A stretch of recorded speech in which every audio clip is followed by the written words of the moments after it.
Lot of misinformation. నేను ఇలా behave చేశాను, నేను అలా అన్నాను, నేను ఇలా చేశాను అనేది రాంగ్ ఎలిగేషన్స్ పడేసరికి I'm feeling extremely, how do you say, I'm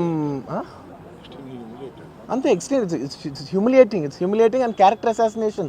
నేను 20 ఏళ్ళుగా నేను ఎప్పుడు ఇలాంటి ఇష్యూలో 20 ఏళ్ళుగా నన్ను చూస్తున్నారు కదా, నేను ఎప్పుడైనా ఇలా చేస్తానా, ఇలా అంటానా, ఇలా మాట్లాడగలనా? అలా అన్నప్పుడు చాలా బాధ వేస్తుంది. ఎందుకంటే ఓకే, అది ఫ్లోలో చెప్పచ్చులే, అది ఇట్స్ ఓకే.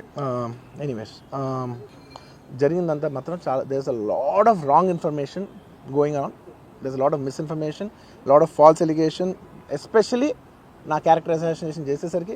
సార్ నేను సినిమా చేసి, సినిమా చాలా పెద్ద సక్సెస్ అయ్యి ఉండి, ఆ సక్సెస్ అంతా పక్కన పడేసి మొత్తం గత 15 రోజులుగా నేను ఇక్కడే కూర్చుని అన్ని ఫంక్షన్స్, అన్ని ప్రోగ్రామ్స్, అన్ని సెలబ్రేషన్స్ అన్ని మ్యాక్సిమం క్యాన్సిల్ చేసేసుకుని, పబ్లిక్ ఫంక్షన్స్ అన్ని పెడదాం ఉన్నాయి, అన్ని క్యాన్సిల్ చేసుకుని ఒక్కడనే ఇక్కడ కూర్చుని, అరే ఇలాంటి టైం ఎలా ఉండేది, నేను ఎలా ఉండాల్సిన టైం ఇలా అయిపోయింది అంటే, నేను ఒక్కడనే కూర్చుని 15 రోజులు ఇంట్లో ఎక్కడికి వెళ్ళబోతున్నా, నా ఆఫీస్కి వెళ్ళబోతున్నా, నేను సొంతగా సినిమా తీసా. ఒక సినిమా 3 ఏళ్ళు కష్టపడి తీసిన సినిమా థియేటర్లో ఎలా ఉందో కూడా నేను చూడలేదు ఇప్పటివరకు. నేను నా సినిమా థియేటర్లో ఎలా ఉందో చూడలేదు నేను. And that's my biggest education. మీరు రాబోయే సినిమాలు నేను ఎలా తీయాలి, ఇట్స్ మై లెర్నింగ్ కర్వ్.